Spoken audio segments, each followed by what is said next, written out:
యజ్ఞానాం జపయజ్ఞ అస్మి. జపయజ్ఞం, జపయజ్ఞం అంటే ఏంటి? ఇంతకుముందు మనం ఇంకొక యజ్ఞం చూసాం. ఏం యజ్ఞం అది? జ్ఞానయజ్ఞం. జ్ఞానయజ్ఞం గురించి చెప్పారు మనకి 7వ అధ్యాయంలో చెప్పారు. తర్వాత 8వ అధ్యాయంలో కూడా జపయజ్ఞ ప్రస్తావన వచ్చింది. ఇక్కడికి వచ్చేసరికి ఏమంటారు? జపయజ్ఞము అంటున్నారు. జపయజ్ఞము అంటే ఏంటి? మామూలుగా మనం జపం చేస్తాం. జపం చేసేటప్పుడు జపం చేసేవాళ్ళు చాలామందిని మనం చూస్తూ ఉంటాం. వాళ్ళు ఏదో ఒక గురువుల దగ్గరికి వెళ్ళి ఆ గురువులని సేవించి వాళ్ళని ఆశ్రయించి వాళ్ళకి ఏదన్నా ఒక మంత్రోపదేశం చేయమని అడుగుతారు. ఆ గురువులను అడుగుతారు. ఎందుకోసం అంటే ఆ మంత్రోపదేశం అనేటువంటిది తీసుకున్న తర్వాత ఇక పూర్తిగా మనసును ఎంతసేపు కూడా ఆ మంత్రం మీద, ఆ మంత్రం ఏ అధిదేవతకి సంబంధించిందైతే ఆ దేవత మీద మనసును లగ్నం చేసి సాధనకి ఉపయుక్తంగా, నిరంతరం భగవన్నామ స్మరణకు ఉపయుక్తంగా ఉంచుకోవడం కోసం అని చెప్పి చేసేటటువంటి ప్రక్రియ అది. ఇంక అప్పటి నుంచి అతని జీవితం అంతా కూడా శాంతంగా స్వాంతనతోటి గడపాలనేటువంటి ఒక సంకల్పం. అందుకోసం గురువుల దగ్గరికి వెళ్ళి మంత్రోపదేశాన్ని పొందుతారు. చాలామంది ఉంటారు అట్లా చేసేటటువంటి వాళ్ళు. మంత్రోపదేశం ఇచ్చేటటువంటి గురువులు కూడా ఉంటారు. చాలా నిష్ణాతులైనటువంటి వాళ్ళు, బాగా జ్ఞాన సంపన్నులైనటువంటి వాళ్ళు. అటువంటి వాళ్ళు ఆ మంత్రోపదేశం చేయడానికి అర్హులు ఉంటారు. కొంతమంది పీఠాధిపతులు, మఠాధిపతులు, ఇట్లాంటి వాళ్ళందరూ కూడా వాళ్ళు చేస్తారు ఆ మంత్రోపదేశం. చేసిన తర్వాత 2 ఉంటాయి. ఒకటి ఏంటంటే, ఎవరైతే మంత్రోపదేశాన్ని అడిగారో వాళ్ళని సన్మార్గంలో పెట్టడం కోసం అని చెప్పి వాళ్ళకి నచ్చినటువంటి, అంటే మంత్రోపదేశం చేసేటటువంటి వాళ్ళకి నచ్చినటువంటి ఏదో ఒక దేవత యొక్క నామాన్ని ఇస్తారు వాళ్ళకి. లేదా కొంతమంది ఏం చేస్తారంటే మంత్రోపదేశం చేసేటప్పుడు నీ ఇష్టదైవం ఎవరో చెప్పని అడుగుతారు. ఇష్టదైవాన్ని కనుక మనం చెప్తే ఆ ఇష్టదైవ సంబంధమైనటువంటి నామాన్ని వాళ్ళకి మంత్రజపానికి అనుగుణంగా ఇస్తారనమాట. దాన్ని, ఆ నామాన్ని స్వీకరించినటువంటి వాళ్ళు ఏం చేస్తారంటే దాన్ని ఒక యజ్ఞంలాగా కొనసాగిస్తారు. దానికి రోజుకి ఇన్నని పెట్టుకుని రోజుకి ఇన్ని మాలలు చేయాలి. రోజుకి కొంతమంది ఉంటారు ఓం నమ శివాయ జపం చేస్తారు. రోజుకి 108 మాలలు చేసేటటువంటి వాళ్ళు ఉన్నారు. మామూలుగా ఒక మాలకు ఉండేది 108 ఇంటూ 108 అన్నిసార్లు ఓం నమ శివాయ మంత్రాన్ని జపం చేసేటటువంటి వాళ్ళు ఉన్నారు. ఆ రోజు ఆ జపం చేస్తే తప్ప వాళ్ళు మంచినీళ్ళు కూడా ముట్టుకోరు అనమాట. ఆ కంటిన్యూ అవ్వాలి. తల్లకిందులైపోయినా సరే, ప్రపంచం తల్లకిందులైపోయినా సరే, వరదలు వచ్చినా సరే, తుఫాన్లు వచ్చినా సరే, ఆ నామజపం మాత్రం వాళ్ళు ఒక యజ్ఞంలాగా తీసుకుంటారు. అది పూర్తి చేస్తారు. ఎందుకని చేస్తారు అట్లాగా అంటే ఆ నామజపం అనేటువంటిది నిరంతరం చేస్తున్నప్పుడు ఏం జరుగుతుందంటే తమకు తెలియకుండానే ఏ దేవత యొక్క నామ జపాన్ని వాళ్ళు చేస్తున్నారో ఆ దేవతకి చాలా దగ్గరగా వెళ్తారు. ఆ దేవత రూపంలోకి సాయుధ్యం పొందడానికి ప్రయత్నం జరుగుతూ ఉంటుందన్నమాట. తర్వాత ఏమవుతుంది? నెమ్మదిగా ఆ దేవతలో ఐక్యం అయిపోతారు వాళ్ళు. చివరికి పరమాత్మలో ఐక్యం అవ్వలేకపోవచ్చు, కానీ ఏ ఇష్టదైవాన్ని అయితే వాళ్ళు ప్రార్థిస్తూ వచ్చారో ఆ ఇష్టదైవంతో తాదాత్మ్యం చెంది ఆ ఇష్టదైవంలో ఐక్యం అయిపోతారు. చివరికి ఒక అద్భుతమైనటువంటి, దివ్యమైనటువంటి, ఒక విజయవంతమైనటువంటి, కృతార్థమైనటువంటి జీవితాన్ని జీవిస్తారు అట్లాంటి వాళ్ళు. అందుకని ఎప్పుడు కూడా అండి మనం కూడా ఈ జపం అనేటువంటిది ఏంటంటే మామూలుగా మనం మెడిటేషన్ అని చేస్తాం. స్వామి చిన్మయానంద గారు ఏం చెప్తారంటే మెడిటేషన్ చేసే ముందు కాంటెంప్లేషన్ చేయమంటారు. కాంటెంప్లేషన్ అంటే ఏంటి? మనసుని నెమ్మదిగా మనం దాన్ని ఒక క్రమశిక్షణలోకి తీసుకుని వచ్చి టేమ్ చేయటం అంటారు అనమాట. టేమ్ చేయటం అంటే దాన్ని మచ్చిక చేసుకోవటం, మనసుని మచ్చిక చేసుకోవటం. మచ్చిక చేసుకుని ఆ మచ్చిక అయినటువంటి మనస్సుని నెమ్మదిగా దాన్ని ధ్యానంలో నిలబెట్టగలగటం. ఆ మచ్చిక చేసుకోవాలి మనసునంటే మొట్టమొదట ఏం చేయాలి? ధ్యానానికంటే ముందు నువ్వు జపం చేయని చెప్పారన్నమాట. నీకు నచ్చినటువంటి భగవన్నామస్మరణ ఏదో ఒకటి ప్రతిరోజు కొంతసేపు, ఒక 15 నిమిషాలు 20 నిమిషాలు. ఇప్పుడు చూడండి, వాళ్ళు ఇస్కాన్ వాళ్ళందరూ మీరు చూసుంటారు, చేతిలో ఒక సంచి ఉంటుంది. ఆ సంచిలో వాళ్ళు మాల పెట్టుకుంటారు. ఎవరికి కనిపించదు. వాళ్ళు ఎప్పుడు కూడా హరే రామ రామ రామ హరే హరే, హరే కృష్ణ కృష్ణ కృష్ణ హరే చేస్తూనే ఉంటారు వాళ్ళు. అలా నిరంతర నామస్మరణ జరుగుతూ ఉంటుంది. వాళ్ళకి తెలియకుండానే జరిగిపోతూ ఉంటుంది అనమాట. వాళ్ళ పనులు వాళ్ళు చేసుకుంటూ ఉంటారు, ఒక పక్క నామస్మరణ జరిగిపోతూ ఉంటుంది అన్నమాట. ఒకసారి ఈ నారద మహాముని మామూలుగా మనకి తెలుసు, నారద మహాముని మహాభక్తుడు, ఆయన విష్ణు భక్తుడు. నారాయణ నారాయణ అంటూ ఉంటాడు, అన్ని లోకాలు తిరుగుతూ ఉంటాడు. ఆయన తిరుగుతూ ఉంటే ఆయనకి కొంచెం గర్వం, నేను దేవర్షిని నారదుణ్ణి అని చెప్పి కొంచెం గర్వం అన్నమాట ఆయనకి. తర్వాత వస్తుంది ఆయన గురించి. ఆయన ఏంటంటే ఒక విష్ణువు ఎప్పుడూ అనుకుంటూ ఉండేవాడు, కొంచెం గర్వం ఈయనకి, నా భక్తుడిని అని చెప్పి కొంచెం అహంకారం ఉంది, ఎప్పుడో ఒకసారి అవకాశం దొరికినప్పుడు ఈ గర్వాన్ని అణచాలి అని అనుకుంటాడు. అనుకుని ఏం చేస్తాడంటే ఒకసారి ఈయన భూలోకానికి వస్తాడు. భూలోకానికి వచ్చినప్పుడు అక్కడ ఒక రైతు, ఆ రైతు దగ్గర వింటాడనమాట. ఏంటంటే పొద్దున్నే ఆయన లేవంగానే ఒకసారి నారాయణ నారాయణ నారాయణ అనుకుంటాడు. తర్వాత స్నానం చేసిన తర్వాత నారాయణ నారాయణ నారాయణ అంటాడు. మధ్యాహ్నం భోజనం చేసిన తర్వాత నారాయణ నారాయణ నారాయణ 2 సార్లు 3 సార్లు, రాత్రి పడుకునే ముందు నారాయణ నారాయణ అంటాడు. ఈయన వెళ్ళి విష్ణుమూర్తితో చెప్తాడు, అయ్యా నేను భూలోకం అంతా తిరిగాను, అన్ని లోకాలు తిరిగాను, అందరూ ప్రాపంచిక విషయాల్లో పడిపోయినటువంటి వాళ్ళే, ఎవ్వరూ నీ నామాన్ని గుర్తించట్లేదు, స్మరించట్లేదు.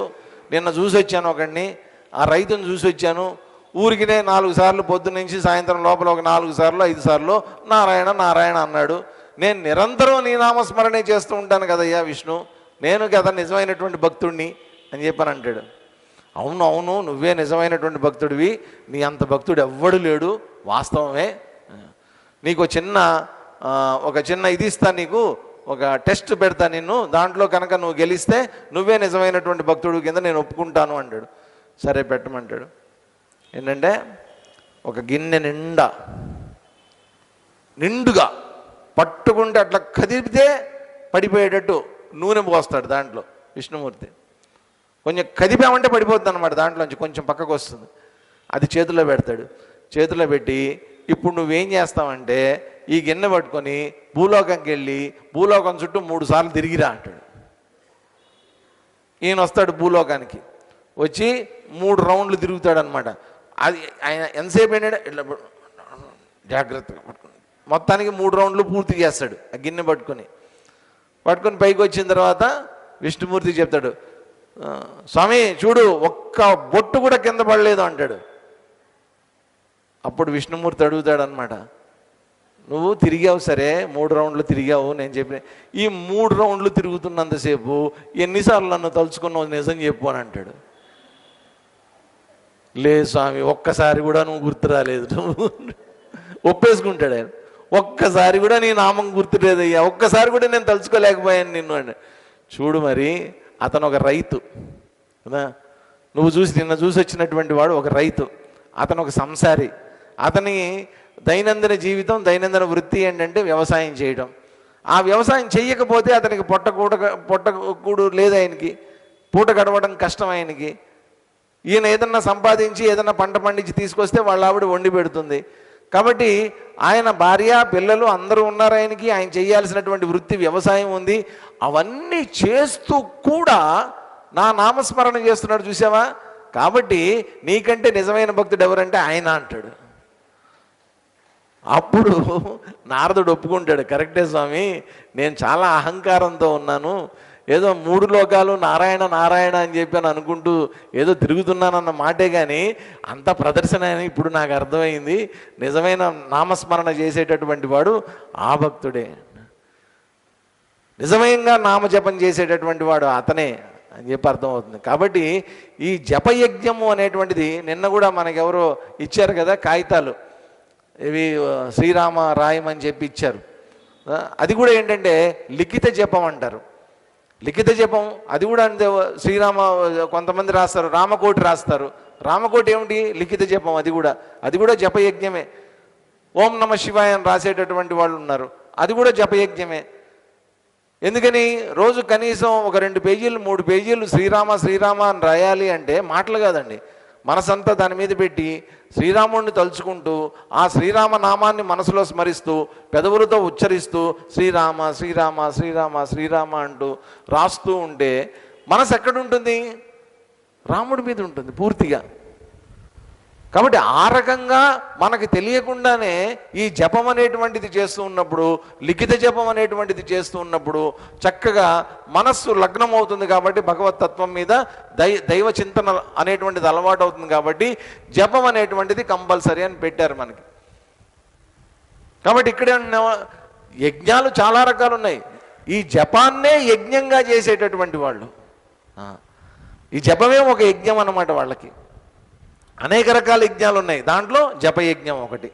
ఇంకొకటి ఏంటంటే, ఏ యజ్ఞాలు చేసినప్పటికీ కూడా, ఏ హోమాలు చేసినప్పటికీ కూడా దాంట్లో ఖచ్చితంగా జరిగేటటువంటిది ఏంటంటే జపం. దేవతల యొక్క జపం ఖచ్చితంగా చేసి తీరుతారండి. కేవలం యజ్ఞయాగాదులు అంటే ఏదో వేసేయటము, అగ్నిలో అన్నీ వేసేయటం అంతేకాదు. దానికి ముందు ఆయా దేవతల్ని ఆవాహనం చేయడానికి ముందు, యజ్ఞంలోకి తీసుకొని రావడానికి ముందు ఖచ్చితంగా ఆయా దేవతల యొక్క జపం అనేటువంటిది చేస్తారు. వేలు వేలు వేలు సంఖ్యలో చేస్తారు జపం. సో ఒక ఋత్విక్ కూర్చున్నాడంటే ఒక్కొక్కసారి ఒక రోజంతా కలిపితే దాదాపు 1,00,000 జపం చేసేటటువంటి వాళ్ళు ఉంటారు. ఓం నమ శివాయ జపం చేయాలంటే, పంచాక్షరి చేయాలంటే ఒక రోజంతా పడుతుంది. 1,00,000 జపం చేస్తారు. చేసి మళ్ళా దాన్ని హోమంలోకి తీసుకొని వస్తారు, యజ్ఞంలోకి తీసుకొని వస్తారు. కాబట్టి ప్రతి చోట కూడా ఈ జపం అనేటువంటిది, ఎందుకనంటే నామస్మరణ అనేటువంటిది, భగవన్నామస్మరణ అనేటువంటిది ఏం చేస్తుందంటే 2 రకాలుగా ఉపయోగపడుతుందండి మనకి. ఒకటి ఏంటంటే, ఎప్పుడన్నా మనం సంధ్యావందనం చేసేటప్పుడు చదువుతారు, మన పూసుకుని తల మీద నీళ్లు చల్లుకుంటారు. ఆపోహిష్టామయోపవస్థాన ఊర్జే దదాతన మహీరణాయ చక్షసే యోవస్యవతం ఓరసస్య భాజేది హనః ఉషతీరిమ మాతర తస్మా అరంగమామ ఓయస్య క్షయ యజన్వధ ఆపో జనయధా జనః అని చెప్పి తల మీద నీళ్లు చల్లుకుంటారు. చల్లుకున్న తర్వాత ఏమంటారు, ఎందుకయ్యా ఇది? బాహ్యాభ్యంతరం, బాహ్యం అభ్యంతరం, బాహ్యంలోనూ అభ్యంతరంలోనూ, లోపల కూడా శుచి, శౌచం, నిర్మలత్వం, క్లీన్లీనెస్ అన్నమాట. అంటే మన చుట్టూ ఉండేటటువంటి వాతావరణం, ఒక మంత్రజపం అనేటువంటిది చేస్తున్నప్పుడు, ఒక జపం అనేటువంటిది మన ద్వారా జరుగుతూ ఉన్నప్పుడు మన చుట్టూ ఉండేటటువంటి వాతావరణం శుభ్రపడుతుంది. మన చుట్టూ ఉండేటటువంటి వాళ్ళు ఎవరైతే ఉన్నారో వాళ్ళ హృదయాలు కూడా చక్కగా శాంతంగా ఉంటాయి. దాంతోపాటు నా హృదయం శాంతంగా ఉంటుంది, నేను కూడా చక్కగా ప్రశాంతంగా ఉండగలుగుతా, నాలో దివ్యత్వం ఉంటుంది.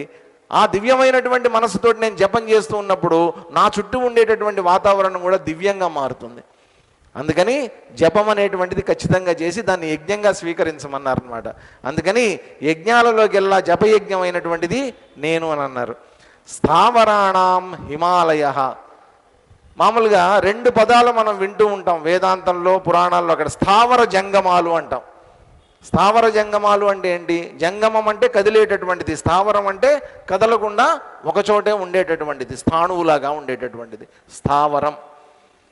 ఇలాగా స్థిరంగా ఉండేటటువంటివి ఏవైతే ఉన్నాయో వాటిల్లో ఎవరట అయినా హిమాలయ. హిమాలయాల్ని నేను, హిమాలయాలకు ఎంతమంది వెళ్ళారు? హిమాలయాలు అంటే చార్ధామ్ యాత్రలు ఇవన్నీ చేసి ఉంటారు కదండి, అవన్నీ హిమాలయాలే. చాలా తక్కువ మంది వెళ్ళారు హిమాలయాలకి. No, we don't accept. ఖచ్చితంగా అందరూ ఓకే, ఖచ్చితంగా అందరూ దయచేసి చార్ధామ్ యాత్రలు ఇట్లాంటివి చేసి ఆ హిమాలయాలని ఒక్కసారన్నా స్పృశించి రండి, హిమాలయాలని దర్శనం చేసుకొని రండి. ఎందుకంటే ఏదో సరదాగా మామూలుగా ఏం జరుగుతుందంటే, మన వాళ్ళు హిమాలయాలకు వెళ్ళాలంటే సెలెక్ట్ చేసుకునే టైం ఏంటంటే మే నెలలోనో జూన్ నెలలోనో సెలెక్ట్ చేసుకుంటారు. ఎందుకురా బాబు అంటే అక్కడ కాస్త చల్లగా ఉంటుందండి. ఇక్కడ వేడిని తప్పించుకోవడానికి అక్కడ చల్లగా ఉంటుందని అక్కడికి వెళ్తారు. అది కాదండి, హిమాలయాలు అనేటువంటివి చాలా పరమ పవిత్రమైనటువంటి ప్రదేశాలు అవి. మామూలుగా మనం భౌగోళికంగా చూసినప్పుడు ఏంటంటే, చిన్నప్పుడు మనం జియోగ్రఫీలో చదువుకున్నాం, పర్వతాలు రకరకాలైనటువంటి పర్వతాలు ఉంటాయి. దాంట్లో ఒకానొక రకమైనటువంటి పర్వతాలు ఏంటంటే ముడత పర్వతాలు అంటారు. ముడత పర్వతాలు అదా. ఆ ముడత పర్వతాలు ఏంటంటే, ఇప్పుడు మన భారతదేశం ఏదైతే ఉందో ఒకప్పుడు భారతదేశం ఇక్కడ లేదండి, ఇక్కడి నుంచి చాలా దూరంగా ఉంది ఇది. తర్వాత ఏమైంది, ఈ భూమి మీద ఉన్నటువంటి ఖండాలన్నీ కదులుతూ కదులుతూ ఒక దగ్గరికి చేరినప్పుడు ఈ భారత భూభాగం అంతా కూడా, ఇది పెనున్సులా, అంటే ద్వీపకల్పము అంటారు ఇది. ఈ ద్వీపకల్పం అంతా కూడా ఏ వైపు, ఏషియా వైపు వెళ్ళి దీన్ని గుద్దుకోవటం మొదలుపెట్టింది. ఎప్పుడైతే గుద్దుకోవటం మొదలుపెట్టిందో అప్పుడేమైంది, అక్కడుండే ఇప్పుడు మామూలుగా మనం కూడా చూడండి, ఇప్పుడు ఈ కాగితం ఉందనుకోండి, ఈ కాగితాన్ని మనం ఒక పక్కన అట్లాగే పట్టుకొని రెండో పక్కన ఇట్లా ముందుకు తోసామనుకోండి, మధ్యలో పైకి లేస్తుందా లేదా ఇట్లాగా, అట్లాగే హిమాలయాలు ఏర్పడ్డాయి. అందుకని వాటిని ముడుత పర్వతాలు అంటారనమాట. అయితే ఏమైందంటే అంత అద్భుతమైనటువంటి ముడుత పర్వతాలు ఏర్పడింది దేంతో అంటే, అవన్నీ కూడా అక్కడ ఉండేటటువంటి ఒకప్పుడట పవిత్రమైనటువంటి సముద్రం ఉంది అక్కడ. ఆ సముద్రంలోంచి ఉత్పన్నమైనటువంటి రాళ్ళు, మట్టి, వాటితోటి ఏర్పడినటువంటివి హిమాలయాలు అన్నమాట. అందుకోసం మీరు ఇప్పటికీ కూడా వెళ్తే ఆ హిమాలయాల్లో కొండల మీద, హిమాలయ పర్వతాల పైన ఎక్కడో కింద గంగానదిలో అక్కడ కాదండి, హిమాలయాల పర్వతాల పైకి వెళ్తే కూడా మీకు అక్కడ ఇప్పటికీ సముద్రంలో దొరికే శంకులు అవన్నీ దొరుకుతాయి. అక్కడ మామూలు సముద్రంలో శంకులు దొరుకుతాయి చూసారా, అట్లాంటివి హిమాలయాల పై భాగంలో దొరుకుతాయి అక్కడ. ఎందుకంటే అదంతా ఒకప్పుడు సముద్రం. మనకు అర్థం కాదు ఈ జియోగ్రఫీ అనేటువంటిది ఎటు నుంచి ఎటు మారిందో మనకేం అర్థం కాదు. వీళ్ళంతా పరిశోధనలు చేసి చెప్పాల్సిందే తప్ప మనకేం అర్థం కాదు అది. కాబట్టి ఆ విధంగా ఏర్పడినటువంటి ముడుత పర్వతాల ద్వారా ఏర్పడినటువంటి హిమాలయాలు. అయితే ఈ హిమాలయాలు ఎలాంటివంటే చక్కగా చల్లటిపై, అసలు ఆ పేరులోనే ఉంది చూడండి, ఏమన్నారు, హిమ ఆలయం. అక్కడ ఇంతకుముందు ఇంకో ఆలయం గురించి మనం విన్నాం. ఏం ఆలయం అది? దుఃఖాలయం. ఇది హిమాలయం. కాబట్టి దుఃఖాలయంలో అన్ని దుఃఖాలు ఉన్నాయి, మరి హిమాలయంలో అంతా ఏముండాలి? అంతా హిమం ఉండాలి. హిమం అంటే మంచు, కాబట్టి ఆ మంచు కొండలు ఉండాలి అక్కడ. కాబట్టి ఆ మంచు, ఆ ప్రకృతి, ఆ చల్లదనము ఇదంతా ఏం చేసిందంటే చాలా హై ఆల్టిట్యూడ్స్ ఉంటాయి అక్కడ. హై ఆల్టిట్యూడ్ అంటే చాలా పైకి వెళ్ళిపోతాం అన్నమాట మనం. ఇప్పుడు అమర్నాథ్ ఎంతమంది వెళ్ళారు? అమర్నాథ్, ఓ వెరీ గుడ్, చాలామంది వెళ్ళారు. అమర్నాథ్ వెళ్ళారు అంటే చాలా కష్టం అక్కడ, బ్రీతింగ్ చాలా ఇబ్బంది పడతాం మనం. ఈవెన్ కేదార్నాథ్ వెళ్ళినా కూడా, కేదార్నాథ్ వెళ్తే కూడా బ్రీతింగ్ చాలా ఇబ్బంది పడతాం, ఎందుకంటే హై ఆల్టిట్యూడ్స్ అనమాట, చాలా పైకి. ఎప్పుడైతే మనం పైకి వెళ్ళిపోతూ పోతామో ఏమవుతుందంటే ప్రెషర్స్ తగ్గిపోతాయి. ప్రెషర్స్ తగ్గిపోయినప్పుడు ఏమవుతుందంటే ఆటోమేటిక్గా ఆక్సిజన్ లెవెల్స్ పడిపోతాయి అక్కడ. ఆక్సిజన్ తగ్గిపోతుంది అక్కడ, ఆక్సిజన్ ఉండదు, చాలా తక్కువ ఉంటుంది. ఆక్సిజన్ ఎప్పుడైతే తక్కువ ఉందో ఆటోమేటిక్గా మనం దానికోసం, ఆక్సిజన్ కోసం మనం ఎక్కువ స్ట్రగుల్ అవ్వాలి. గట్టిగా పీలిస్తే తప్ప మనకు కావలసినంత, శరీరానికి కావలసినంత ఆక్సిజన్ అందదు అక్కడ. అట్లా అంటూ ఉండాలి మాటికి. ఇక కేదారం, అమర్నాథ్ పక్కన పెడితే ఇక మానస సరోవరం, కైలాస పర్వతం దగ్గరికి వెళ్తే అసలు కష్టం. ఎంత ఘోరంగా ఉంటుందంటే అక్కడ పరిస్థితి. మామూలుగా ఇక్కడ మనం 100 అడుగులకి ఎంత ఎనర్జీ అయితే ఖర్చు అవుతుందో, కైలాస పరిక్రమ చేసేటప్పుడు 10 అడుగులకే అంత ఎనర్జీ వేస్ట్ అయిపోతూ ఉంటుంది. ఆక్సిజన్ ఉండదు, ఆకలి చచ్చిపోతుంది, టేస్ట్ తెలీదు, ఊపిరాడదు, విచిత్రంగా ఉంటుంది. కానీ ఏం కాదు ఎవరికి. అలాంటి పరిస్థితులు అన్నమాట. ఎందుకని అలాంటి వాటిని మన ఋషులు సెలెక్ట్ చేసుకున్నారు. అక్కడ ఉండేవాళ్ళు ఋషులందరూ, మహాత్ములందరూ అక్కడ ఉండేవాళ్ళు. ఎందుకని అంటే వాళ్ళక్కడ అప్రయత్నంగా ఎటువంటి స్పెషల్గా ప్రయత్నం చెయ్యకుండానే ఆటోమేటిక్గా ఉచ్ఛ్వాస నిశ్వాసాలు అనేటువంటివి నిగ్రహింపబడతాయి అక్కడ. కాబట్టి ఏదైతే మనం యోగ సాధనలో చేసేటటువంటి ప్రక్రియలన్నీ ఏవైతే ఉన్నాయో, మన ఉచ్ఛ్వాస నిశ్వాసాలని మనం నిగ్రహించడానికి ప్రయత్నం చేస్తామో అది అప్రయత్నంగానే అక్కడ జరిగిపోతుంది అన్నమాట. అది ఆ ఉన్నతమైనటువంటి ప్రదేశాల్లో. రెండోది ఏంటంటే ఏ డిస్టర్బెన్స్ లేదు, ఎవడు రాడు, మానవ మాతృడు ఎవడు అక్కడ సాహసం చేసి వెళ్ళలేడు, ఎవరిని డిస్టర్బ్ చేయలేరు అక్కడ దొరికింది ఏదో తింటూ ఉంటారు, వాళ్ళు కాలం గడిపేసేవాళ్ళు అక్కడ. కాబట్టి హిమాలయాలు అన్నటువంటి మాటే కానీ ఏదో మనం సినిమాల్లో చూసేసి ఇగో ఇవే హిమాలయాలు, ఇదో కాశ్మీరు, ఇదిగో అని అనుకుంటే కాదండి. అది వేరే, ఆ హిమాలయాలు అదంతా వేరే. ఏదో పహల్గాము లేకపోతే ఇంకోటి ఏంటి అవేవో ఉన్నాయి, 2-3 ఉన్నాయి అక్కడికి వెళ్తారు అందరూ. వెళ్ళి ఊరికినే డోల్ కటోరాల మీద తిరుగుతూ అటు ఇటు తిరుగుతూ స్కీయింగ్ చేసుకుంటూ, అవి హిమాలయాలు, అవి వేరు. దర్శనీయ స్థలాలు అవన్నీ, సరదాగా వెళ్ళి ఎంజాయ్ చేసేటటువంటి స్థలాలు. అసలైనటువంటి మీరు హిమాలయాలు చూడాలి అంటే ఇంకా లోపలికి వెళ్ళగలగాలి. బద్రీ, కేదార్ దానికంటే కూడా వెనక్కి కూడా ఇంకా వెళ్ళగలిగితే వాస్తవమైనటువంటి హిమాలయాలు మనకు అక్కడ గోచరం అవుతాయి. నందాదేవి, కాంచన్జంగా, K2 ఇటువంటివన్నీ అక్కడ కనిపిస్తాయి అన్నమాట మనకి. ఎప్పుడన్నా మీరు కాఠ్మండు వెళ్తే ఈసారి ఒక ప్రయత్నం చేయండి. నేపాల్ క్యాపిటల్ కాఠ్మండు. అక్కడికి వెళ్తే పొద్దున్నే, దానికి ముందు రోజు రాత్రి ఏం చేయాలంటే మనం 8,000 రూపాయలు పే చేయాలి. 8,000 పే చేస్తే పొద్దున్నే 4 గంటలకి మన హోటల్ దగ్గరికి వ్యాన్ వచ్చేస్తుంది. వ్యాన్ వచ్చి తీసుకెళ్ళిపోతుంది మనని. అట్లాగా ఒక 15 మందిని తీసుకెళ్తారు వాళ్ళు. మనందరం కలిసి బుక్ చేసుకుంటే ఒక 15 మందిని తీసుకెళ్తారు. తీసుకెళ్ళిన తర్వాత ఏం చేస్తారంటే చిన్న చిన్న ఫ్లైట్స్ ఉంటాయి అక్కడ, చిన్నవి, అంతా కలిపి 16 సీటర్ అనమాట. 16 సీట్లు ఉంటాయి అంతే దాంట్లో. ఆ 16 సీట్ల ఫ్లైట్లో మన ఎక్కిస్తారు. ఎక్కించిన తర్వాత 1 గంట 20 నిమిషాల ఫ్లైట్ ఉంటుందండి. హిమాలయ పీక్ దర్శన్ అంటారనమాట. హిమాలయన్ పీక్ దర్శన్ మొత్తం 27 హిమాలయ శిఖరాలని చూపించి తీసుకొని వస్తాడు. దాంట్లో మౌంట్ ఎవరెస్ట్ కూడా ఉంటుంది, ఈ కాంచన్జంగా ఉంటుంది, ఇవన్నీ ఉంటాయి. మొత్తం పొద్దున్నే 8ంటికంతా మళ్ళీ అన్నీ వెనక్కి వచ్చేస్తాయి. ఎందుకనంటే అప్పుడు ఏం జరుగుతుందంటే పొద్దున్నే ఈ మేఘాలు ఉంటాయి కదా, ఈ మేఘాలన్నీ ఏం చేస్తాయంటే పైన ఉండేటటువంటి శిఖరాల కంటే కిందకు ఉంటాయి. మేఘాల నుంచి శిఖరాలన్నీ పైకి పొడుచుకొచ్చినట్టు కనిపిస్తాయి అన్నమాట. లోపల ఉండే ఎయిర్ హోస్టెస్ మనకన్నీ చూపిస్తూ ఉంటుంది. అదిగో అది కాంచన్జంగా, అదిగో అది ఇది, అదిగో మౌంట్ ఎవరెస్ట్ అని చూపిస్తూ ఉంటుంది. మనం చక్కగా ఫోటోలు తీసుకోవచ్చు. ఈవెన్ మనని పైలట్ కూర్చునే కాక్పిట్లోకి కూడా అలౌ చేస్తారు. కాక్పిట్లో కూడా వెళ్ళి మనం ఫోటోలు తీసుకోవచ్చు. ఎప్పుడన్నా వెళ్తే ట్రై చేయండి, సరదాగా భలే ఉంటుంది. అది మంచి experience, once in life time experience అనమాట. హిమాలయాల్ని నిజంగా, హిమాలయ పర్వత శిఖరాల్ని చూడాలి అని అనుకుంటే అన్ని దూరం నుంచే కనిపిస్తాయి. కాకపోతే 22 శిఖరాలు ఒకేసారి దర్శనం చేయడం అనేది మామూలు విషయం కాదు. ఆ అదృష్టం దొరుకుతుంది మనకు అక్కడ.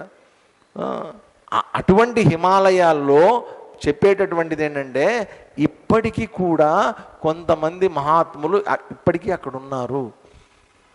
కొంతమంది వ్యక్త రూపంలో ఉన్నారు, కొంతమంది అవ్యక్త రూపంలో ఉన్నారు. వాళ్ళందరూ ఇప్పటికీ తపస్సులు చేస్తున్నారు అక్కడ. స్వామి చిన్మయానంద గారు ఆయన హిమాలయాలంతా బాగా తిరిగారండి. ఆయన తిరిగినప్పుడు ఒక చోట, ఒక గుహలో ఒక మహాత్ముడు తపస్సు చేసుకుంటున్నాడట. ఆ మహాత్ముడు ఆ గుహలో, తర్వాత ఆయనకు తెలిసిందనమాట, దాదాపు 18 సంవత్సరాల నుంచి ఆ గుహలో కూర్చొని తపస్సు చేస్తున్నాడట.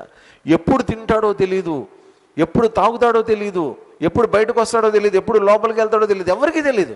ఆయన గురించి అడిగితే ఎవరు ఉన్నాడండి, అక్కడ ఉన్నాడని మాకు తెలుసు, చూసాము, కానీ ఆయన ఎలా జీవిస్తున్నాడో, ఆయన జీవన విధానం ఎలా ఉంటుందనేది మాకు తెలియదు అంటారు. అలాంటి జీవితాన్ని జీవిస్తున్నటువంటి ఒక యోగి దగ్గరికి స్వామి చిన్మయానంద గారు వెళ్ళారు.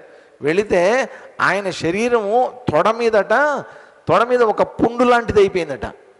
కూర్చుని ఆ తొడ మీద పుండు లాంటిది అయిపోయి పురుగులు పట్టేసింది ఆ పుండంతా. అందుట్లోంచి ఈయన చిన్మయానంద గారు వెళ్ళి నమస్కారం చేసుకున్నారట. ఆయన రాశారు దాంట్లో. చిన్మయానంద గారు వెళ్ళి నమస్కారం చేసుకున్న తర్వాత అతను లేచి కళ్ళు తెరిచి చూశాడట. ఏం మాట్లాడలా, కళ్ళు తెరిచి చూశాడట. ఆ దాంట్లో లొక్క తిరుగుతున్నటువంటి పురుగుల్లో 4-5 పురుగుల్లో ఒక పురుగు కింద పడిపోయింది. పడిపోతే తీసి దాన్ని మళ్ళీ లోపల వేసుకున్నాడు. తీసి తిను, నీదే ఈ శరీరం, తిను. అలాంటి మహాత్ములు ఇప్పటికీ ఉన్నారట అక్కడ. అంత కఠోరమైనటువంటి తపస్సులు. అందుకని హిమాలయాలు అనేటువంటివి ఏవో సరదాగా ఏదో హనీమూన్కో లేకపోతే సైట్ సీయింగ్లకో వెళ్ళేటటువంటి ప్రదేశాలు, ప్రాంతాలు కాదండి. భక్తితోటి వెళ్ళాల్సినటువంటి ప్రదేశాలు అవన్నీ. నిజమైనటువంటి భక్తితోటి మనం అక్కడ అడుగు పెట్టాలి. ఇప్పుడు చూడండి, ఇంతకుముందు ఒకసారి జరిగింది, ఏది కేదార్నాథ్లో పెద్ద ఇన్సిడెంట్ జరిగింది. సేలాం అని పైన గాంధీ సరోవర్ అది పగిలిపోయి మొత్తం అంతా కూడా పైనుంచి నీళ్ళన్నీ వచ్చేసి దాదాపుగా ఆ మధ్యలో ఉండే రాంబాడు అవంతా కూడా కొట్టుకొని వెళ్ళిపోయాయి. ఒక్క అరగంటలో 10,000 మంది చచ్చిపోయారు. ఒక అరగంటే అంతే 10,000 మంది చచ్చిపోయారు ఆ రోజున. విచిత్రం ఏంటంటే ఆ ఇన్సిడెంట్ జరిగిన రోజున కరెక్ట్గా ఆ ఇన్సిడెంట్ జరిగిన రోజున మేము మానస సరోవరం దగ్గర ఉన్నాం. ఇక్కడేమో టీవీల్లోనేమో అంత చూపిస్తున్నారనమాట. చాలామందికి పాపం తపోవనం వాళ్ళకి తెలియదు, నేను మానస సరోవరం వెళ్ళానని తెలియదు. వాళ్ళందరూ ఏమన్నారంటే స్వామి హిమాలయాలకు వెళ్ళాడని ఏదో మామూలుగా అందరూ అనుకుంటారు కదా, అలా అనుకున్నారు. నేను వెళ్ళింది యాక్చువల్గా టిబెట్లోకి, మానస సరోవరం. వీళ్ళు ఏంటంటే ఇక్కడ కూర్చుని డిస్కషన్స్ అనమాట, మా గుడి దగ్గర కూర్చుని డిస్కషన్స్. పెద్ద వరద వచ్చిందంట, స్వామి కూడా కొట్టుకుపోయి ఉంటాడు దాంట్లో ఈ టీవీల్లో చూసి. ఎందుకని అట్లాంటివి జరుగుతాయి అంటే అదంతా ఏంటంటే మామూలుగా మనం కూడా ఎట్లా వెళ్తారని అందరు అక్కడ. ఇప్పుడు మీరు ఎక్కడన్నా చూడండి, ఆ హిమాలయాల్లో Pepsi bottles, coke bottles, cans, Maggi ప్యాకెట్లు, ఎక్కడ చూడండి ఇదే చెత్త అంతా. తిని పారేసినవి, ప్లాస్టిక్స్, ఇవన్నీ ఇష్టం వచ్చినట్టు పడేశారు. ఇప్పుడు ఆ గంగోత్రి నుంచి గోముఖ్ వెళ్ళేటటువంటి ఆ 16 కిలోమీటర్లు స్ట్రెచ్ ఏదైతే ఉందో, నేను 2 సార్లు వెళ్ళాను. గోముఖ్ వెళ్ళాను, అక్కడి నుంచి తపోవనం కూడా వెళ్ళాను. ఆ స్ట్రెచ్ ఏదైతే ఉందో ఇప్పుడు దాన్ని గంగోత్రి గోముఖ్ నేషనల్ పార్క్ కింద దాన్ని డిక్లేర్ చేసి అక్కడ ఉన్నటువంటి ఇదివరకు ఒకప్పుడు ఉన్నటువంటి చిన్న చిన్న హోటల్స్ అవన్నీ ఇప్పుడు తీసిపెట్టేశారు, మొత్తం అంతా క్లియర్ చేశారు. ఇంకో కొత్త సిస్టమ్ పెట్టారు అక్కడ. ఏంటో తెలుసా, మనం వెళ్ళేటప్పుడు రిజిస్టర్ చేసుకుని వెళ్ళాలి, మన పేరు రిజిస్టర్ చేసుకుని వెళ్ళాలి కింద నుంచి ట్రెక్కింగ్కి వెళ్ళేటప్పుడు. వచ్చేటప్పుడు కనుక అక్కడ పెద్ద బాస్కెట్ పెడతారనమాట, 50 రూపాయలు కట్టి వెళ్ళాలి. మనం వెళ్ళేటప్పుడు 50 రూపాయలు కట్టి రిజిస్టర్ చేసుకుని వెళ్ళాలి, మన ఆధార్ కార్డు అంతా చూపించి రిజిస్టర్ చేసుకుని వెళ్ళాలి. వచ్చేటప్పుడు మీకు ఎక్కడన్నా తోవలో దొరికిన వాటర్ బాటిల్స్ కానీ ప్లాస్టిక్ గ్లాసులు కానీ ఏమైనా సరే వచ్చేటప్పుడు తీసుకొని వచ్చినప్పుడు అక్కడ కౌంటర్ దగ్గర చూపించి వాటిని కనుక అక్కడ డస్ట్బిన్లో వేసేస్తే మళ్ళీ 50 రూపాయలు మనకు తిరిగి ఇచ్చేస్తారు. అంత పవిత్రంగా కాపాడుతున్నారు ఇప్పటికీ ఆ హిమాలయాల్ని. లేకపోతే కష్టం, నాశనం చేసేస్తారు మనోళ్ళు. ఎక్కడ పడితే అక్కడ ఏం చేయాలో అవన్నీ, అసలు శానిటేషనే మెయింటైన్ చేయరు మనవాళ్ళు. కానీ ఇక్కడ చెప్తున్నటువంటిది ఏంటి ఒక్కసారి ఆలోచించండి. స్థావరాణం హిమాలయం, స్థావరాణం నిజంగా అక్కడ వాస్తవంగా ఉన్నటువంటి అంతంత పెద్ద పెద్ద పర్వతాల్లో ఉన్నటువంటి హిమాలయాలు ఏవైతే ఉన్నాయో అది నేను అని చెప్తున్నప్పుడు నేను ఎక్కడున్నాను? నేను ఇప్పుడు భగవంతుడి యొక్క సాన్నిధ్యంలో ఉన్నాను, భగవంతుడి యొక్క స్పర్శలో ఉన్నాను, భగవంతుడు నన్ను చూస్తున్నాడు అనేటువంటి భావనతోటి నేను హిమాలయాల్లోకి అడుగుపెట్టినప్పుడు పవిత్ర భావంతో నేను వెళ్తా. ఆ పవిత్ర భావం లేదనుకోండి, అదేదో సరదాగా జాయ్ఫుల్ ట్రిప్ లాగా అయిపోతుంది మనకి. ఏదో రాజస్థాన్ జైసల్మేర్ వెళ్ళినట్టునో జోధ్పూర్ వెళ్ళినట్టు అయిపోతుంది. అందుకోసం అని చెప్పి ఇక్కడ ఇంకొకటి కూడా అండి, మన వేదాలన్నీ, మన ఋషులు మనకు అందించినటువంటి వేదాలన్నీ కూడా అక్కడ తయారైనటువంటివే. ఆ వేద ప్రవాహం అంతా కూడా ఆ గంగానది ఝరిలాగా అట్లాగా అక్కడి నుంచి కిందకి మనకి ప్రవహించి ఇక్కడ దాకా వచ్చింది. స్వామి చిన్మయానంద గారు కూడా ఇంతకుముందు కూడా నేను చెప్పా, ఆ హిమాలయాలలో పుట్టినటువంటి గంగానదిని ప్రేరణగా తీసుకుని ఆయన వేదాలలో ఉన్నటువంటి సారాన్నంతటినీ కూడా, ఈ శాస్త్రజ్ఞానం అంతా కూడా ఇది అక్కడే ఉండిపోకూడదు, ఇది అందరికీ అందుబాటులోకి తీసుకురావాలి అని చెప్పి ఆ హిమాలయాల్లో ప్రవహించేటటువంటి గంగానదిని ప్రేరణగా తీసుకుని ఆయన అందరికీ ఈ గీతా జ్ఞాన యజ్ఞాల రూపంలో ఈ జ్ఞానాన్ని అందించడం మొదలుపెట్టారు ఆ రోజు.